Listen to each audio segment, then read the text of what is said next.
नमस्कार दोस्तों, कैसे हैं आप सब। भाई कल आपका यूपीएससी का भी पेपर समाप्त हो गया। अब हमारे साथ सामने एक ही परीक्षा है, वो परीक्षा है यूपी पीसीएस की। परीक्षा का डेट पहले से डिक्लेयर है, 6 दिसंबर को आपकी परीक्षा होने वाली है। जो लोग पिछले 2-2.5 महीनों से यूपीएससी में थे और पेपर इनके अच्छे गए, तो उनसे मैं यही कहूँगा कि आप ठीक है, आप यूपीएससी के मेंस के पीछे लग जाओ। बट अगर किसी को इस बात का एहसास होता है कि यार पेपर कहीं भी सीसैट में या जेएस में कहीं भी थोड़ी दिक्कत आई, तो अभी भी 6 मंथ का टाइम है यूपी पीसीएस में। 6 महीने के इस टाइम में मैं यही कहूँगा, क्योंकि आप अभी जस्ट प्रीलिम्स पढ़ के आ रहे हो, तो कुछ समय अपना मेंस में दे लो और कुछ समय अपना प्रीलिम्स में दे लो। यूपी पीसीएस का प्रीलिम्स में एक बात बहुत क्लियर कह दूँ, हम सबको पता है कि यार कि पेपर थोड़ा सा फैक्चुअल नेचर का आता है। ऐसे में यूपी पीसीएस का प्रीलिम्स बहुत टफ पड़ जाता है। 2024 का एक पेपर ऐसा था कि जिसको हम लोग कह सकते हैं कि थोड़ा लीक से हट के पेपर था, तो उस वर्ष का कट-ऑफ भी हर वर्ष की तुलना में लगभग 12 से 15 क्वेश्चन कम भी गया था। कुल मिला के अब कंक्लूजन की अगर हम लोग बात करें, तो कंक्लूजन ये है यार कि यूपी पीसीएस में मिनिमम प्रीलिम्स पे यहाँ भी आपको 4 मंथ का टाइम देना ही पड़ेगा। इस पेपर को भी निकालने के लिए आपको सीरियसली टेस्ट सीरीज को फॉलो करना पड़ेगा। जैसे आप यूपीएससी का अटेंड करते हैं तो हम लोग मल्टीपल टेस्ट को लगाते हैं, वहाँ से जो गलतियाँ होती है उसको नोट डाउन कर लेते हैं, शॉर्ट नोट्स बना लेते हैं।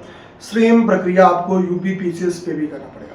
यूपी पीसीएस में हाल के दिनों में जैसे मैं बोलूँ कि मार्केट में आप देखोगे तो लास्ट में 100 पेज का एक फैक्चुअल नोट्स या 50 पेज का एक फैक्चुअल नोट्स मार्केट में बिकता है और हम बहुत शौक से उन नोट्स को ले भी लेते हैं। मेरा हमेशा से मानना है कि इसे अभी अगर आप मार्केट में जाओ तो फैक्चुअल नेचर की कुछ बुक्स मार्केट में मौजूद है। जैसे जिसने कभी लुसेंट पढ़ा वो लुसेंट ले ले, नहीं पढ़ा हो तो मैं कहूँगा मार्केट में जीका करके बुक आती है, ठीक है, घटना चक्र की ही जनरल नॉलेज अवेयरनेस करके एक बुक आती है। वो बुक यहाँ पे है भी, अगर सिर्फ पे फोकस कर लेंगे तो दिख भी रहा होगा।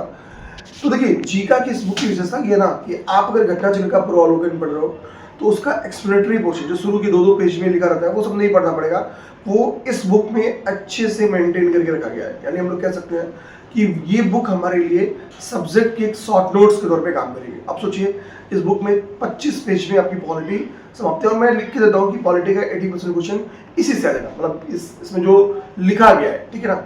और हम अगर पूर्वावलोकन की क्वेश्चन सॉल्व कर लें तो बाकी जो 20% की क्वेश्चन इधर उधर जा रहे हैं वो भी आपसे हाथ में आ जाएंगे। अब यहीं से आपको बहुत सारी चीजें क्लियर करनी होगी।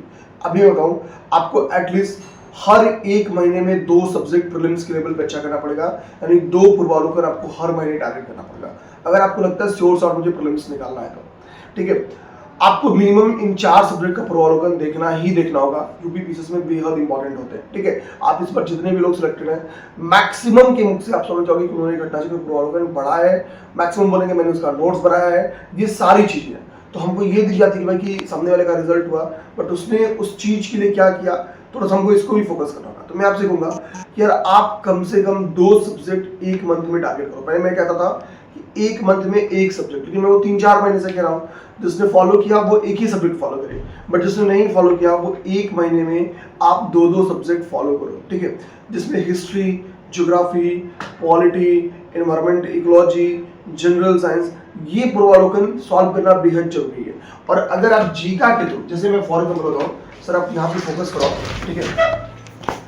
जैसे मान लो फॉर एग्जाम्पल कि आपने क्या किया कि भारत का संवैधानिक विकास का ये टॉपिक है, ठीक है। आपने इस टॉपिक आप वैसे हॉरिजॉन्टल मोड में ही रख लो, ठीक है। भारत का संवैधानिक विकास का ये टॉपिक है, आपने फॉर एग्जांपल कि ये टॉपिक पढ़ लिया, ठीक है। इसके बाद से आप सेकंड टॉपिक गए यहाँ पे फॉर एग्जांपल कि संविधान सभा का निर्माण है या संविधान के स्रोत इन टॉपिक्स को, आप इन टॉपिक्स को यहाँ से पढ़ो और मुख्य पूर्वावलोकन की जो इनसे रिलेटेड जो क्वेश्चंस है वहाँ पे टॉपिक वाइज दिया गया है, आप वहाँ से सॉल्व कर लो। तो कंटेंट, थियरी कंटेंट यहाँ से पढ़ो और सॉल्व कर लो पूर्वावलोकन। मैं बार बार इसी चीज़ को फोकस करा रहा हूँ कि आपको यही चीज़ कर रहा हूँ कि कंटेंट आप यहाँ से याद करो और वहाँ से क्वेश्चन सॉल्व करो, ठीक है। अब आप अगर यही काम मान लो फॉर एग्जाम्पल कि 15 दिन करो तो 15 दिन में एक सब्जेक्ट आप हंसते खेलते याद कर जाओगे, तैयार कर जाओगे, पूर्वावलोकन की क्वेश्चंस को प्रैक्टिस कर जाओगे। अब आपको बस देखना है कि क्या सच में मेरी पूर्वावलोकन या पॉलिटी तैयार हो गई है। किसी टॉपिक पे अगर आप फंसे तो मैं बोलूँगा सिंपल तरीका यूट्यूब कर लो। बहुत अच्छे टीचर्स ने पीसीएस की प्रारंभिक परीक्षा को लेकर बहुत अच्छी क्लासेस बनाई, ठीक है, ध्यान रखना। तो हम सिंपल क्या कर सकते हैं कि एक टेस्ट सीरीज ज्वाइन करें, टेस्ट सीरीज के थ्रू पेपर अटेम्प्ट करके देख लेंगे भाई हमने जो 15 दिन पिछला प्रयास किया है वो कैसा रहा प्रयास, ठीक है। तो सिंपल सी बात है, आपने अच्छा एफर्ट किया तो पेपर में नेट 100 आप हंसते खेलते पास हो। नेट 100 पार हो गए टेस्ट में, तो पेपर में भी आप टेस्ट में अगर 100 पार हुआ तो पेपर में भी आप आराम से नेट 100 पार करोगे। क्यों? क्योंकि भाई सेम प्रक्रिया, थोड़ा कि पेपर वहाँ पे उड़ के आएगा, ठीक है। इसी से या तो पेपर 18 आएगा या तो 20 आएगा, सिंपल सी बात है। रेंज लगभग वही रहेगा। तो अगर 24 की तरह आएगा तो 2-4-10 क्वेश्चन कट ऑफ गिरेगा भी, 25 की तरह आएगा तो वही 95, 96, 97 कट ऑफ जाएगा। नेट 100 ही सेफ स्कोर है, उसके नीचे कोई सेफ स्कोर नहीं है। क्योंकि हाल के दिनों में जिस हिसाब से कट ऑफ भाग रहा है, तो एक क्वेश्चन नहीं भाग रहा है तो 4 क्वेश्चन 5 क्वेश्चन भाग रहा है, ठीक है। तो हमको नेट 100 का प्रयास करना पड़ेगा। तो कंक्लूजन क्या निकला भाई, जीएस के लिए हमको पर मंथ 2 सब्जेक्ट टारगेट करना है। कैसे टारगेट करना पूर्वावलोकन, ये मैंने समझा दिया। और उसको चेक जरूर करो। मैं इसलिए नहीं कह रहा हूँ कि हम टेस्ट सीरीज स्टार्ट करने वाले हैं 21 मई से, तो मैं आपसे बोल रहा हूँ कि भाई कि आप टेस्ट ज्वाइन करो, और इसलिए टेस्ट देना जरूरी है। देखो, टेस्ट देना जरूरी है, ठीक है, किसी भी अच्छे सोर्स के थ्रू। आप जो पॉलिटी और अपने सब्जेक्ट का प्लान भी टेस्ट के अकॉर्डिंग, आप जहां भी टेस्ट ज्वाइन करो उसके अकॉर्डिंग बनाओ। जैसे फॉर एग्जाम्पल अगर आपको लग रहा है कि पॉलिटी का पेपर है, तो हम 15 दिन में पॉलिटी टारगेट किए, पॉलिटी पढ़ दिए, पॉलिटी के पूर्वावलोकन से क्वेश्चन लगा लिए। अब पॉलिटी का पेपर आप किसी के भी प्रीलिम्स आदि के देखो जो यूपी पीसीएस के लेवल का है, आप हंसते खेलते उसके मैक्सिमम क्वेश्चन को डील कर सकते। दूसरी बात आपको आएगी करेंट अफेयर को लेकर। देखो, करेंट अफेयर मैंने लगभग 100 पेज आपकी घटना सार का करवा दिया, ठीक है। 100 पेज से ऊपर ही करवा दिया, 120 उसकी पेज में खत्म हो गया। अब इसमें केवल थोड़ा वन लाइनर इंपॉर्टेंट क्वेश्चंस बचे हैं, वो हम दिखा भी देंगे, ठीक है, करा भी देंगे। महत्वपूर्ण व्यक्ति, स्थल, पुरस्कार, यही सब बचे हुए हैं। बुक्स बचा हुआ है, डेज बचा हुआ है, ठीक है, दिवस बचा हुआ है, यही सारे क्वेश्चंस बचे हुए हैं, ठीक है, इसमें कराना। अब समझो, आपने अगर ये घटना सार करेंट अफेयर तैयार कर लिया, तो 2-3 महीने बाद फिर इसी की 6 मंथली आएगी, एक बार उसको फिर तैयार कर लो। ये आप जब तैयार करोगे तो इसमें नवंबर 2025 से लेकर 18 अप्रैल तक का करेंट अफेयर है। इसके बाद से क्या होगा, अगले महीने 2 महीने बाद फिर यही 1 जनवरी से लेके लास्ट जून तक का करेंट अफेयर आएगा जुलाई में। तो हम क्या होगा कि 3 महीने हमको और करेंट अफेयर, यानी अप्रैल मई जून का हमको करेंट अफेयर तैयार हो जाएगा, ठीक है, या मिड जुलाई तक हम लोग के साथ करेंट अफेयर तैयार हो जाएगा। तो कहने का कंक्लूजन क्या निकलेगा कि भाई अगर हमने केवल यही मैगजीन फॉलो कर ली सीरियसली, तो हमारा 9 महीने का करेंट अफेयर तैयार हो जाएगा। अगस्त आते आते हम जुलाई तक करेंट अफेयर को तैयार करेंगे। इसके बाद से आप केवल मंथली मैगजीन क्या करो, 1-2 महीना फोकस कर लो, अगस्त का, सितंबर का, ठीक है। अक्टूबर के लास्ट में या नवंबर के फर्स्ट में आपको आई दृष्टि आ जाएगी, आराम से ईयरली करेंट अफेयर का रिवीजन हो जाएगा। यही इतनी तरीके से आप 30 में से 25 क्वेश्चन पहुंचाओगे। लेकिन आप एक साथ सोचोगे कि हम ईयरली मैगजीन टारगेट करें, किसी का भी ईयरली मैगजीन टारगेट करो, घटना चक्र का टारगेट करो, घटना साल का टारगेट करो। लेकिन जब हम लास्ट के 10-15 दिन में ईयरली मैगजीन को टारगेट करते हैं, तो हम केवल पढ़ पाते हैं, हमसे वो फैक्ट्स याद नहीं हो पाते हैं। और जब तक फैक्ट्स याद नहीं हो पाएंगे, तब से हमसे त्रुटियां ज्यादा होंगी हमारे पेपर में, मतलब हमारे एक्यूरेसी सही नहीं बैठेगी। तो फिर होगा क्या कि 30 क्वेश्चन आया, 15 लगा, किसी का 12 सही लगा, ठीक है। तो निगेटिव भी होगा, निगेटिव होगी फिर वो आउटपुट 8-10 का आ जाता है, ठीक है। अभी से ध्यान दोगे तो 25 का मिनिमम 22-25 नेट क्वेश्चन आपके करेंट अफेयर के सही होंगे। तो जब यही आपकी करेंट अफेयर क्वेश्चन से होंगे, जब फैक्चुअल जो 60-70 क्वेश्चन है जो जीगा से या पूर्वावलोकन से आ गए हैं, ठीक है, वो आपके अच्छे हो जाएंगे। मल्टीपल स्टेटमेंट और एसर्शन रीजन के क्वेश्चन जो पूर्वावलोकन में लिखे गए हैं, पेपर में जो आएंगे आप लिख के लो, 40% question to 50% question copy paste PYQs आते हैं। मल्टीपल स्टेटमेंट के क्वेश्चंस की बात कर रहा हूँ, एसर्शन रीजन के क्वेश्चंस की बात कर रहा हूँ, जो पेपर में टफ माने जाते हैं, ठीक है, ये भी वहीं से आते हैं। तो अब मेरी बात समझ गए कि हमको यार क्या फोकस करना है, सीरियसली फोकस करो।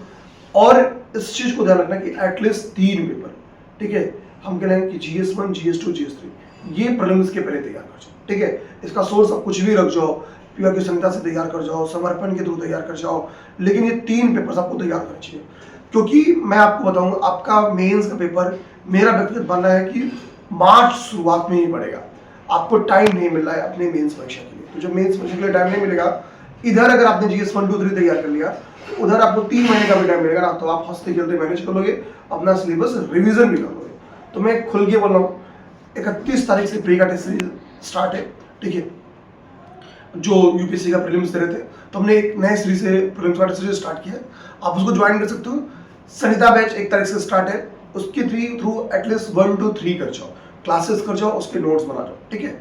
और समर्पण भी हम 1 to 3 के लिए स्टार्ट कर रहे हैं, एक से ही।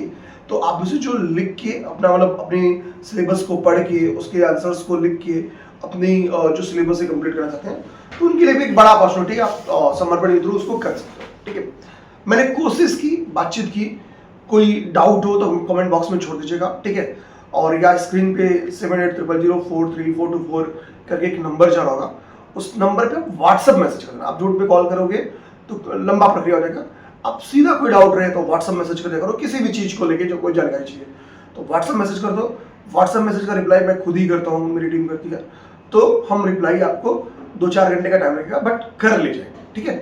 तो चलिए, जैसा भी आपका डाउट रहे आप बता देना। वीडियो कैसी लगी कमेंट बॉक्स में जरूर बताना। धन्यवाद।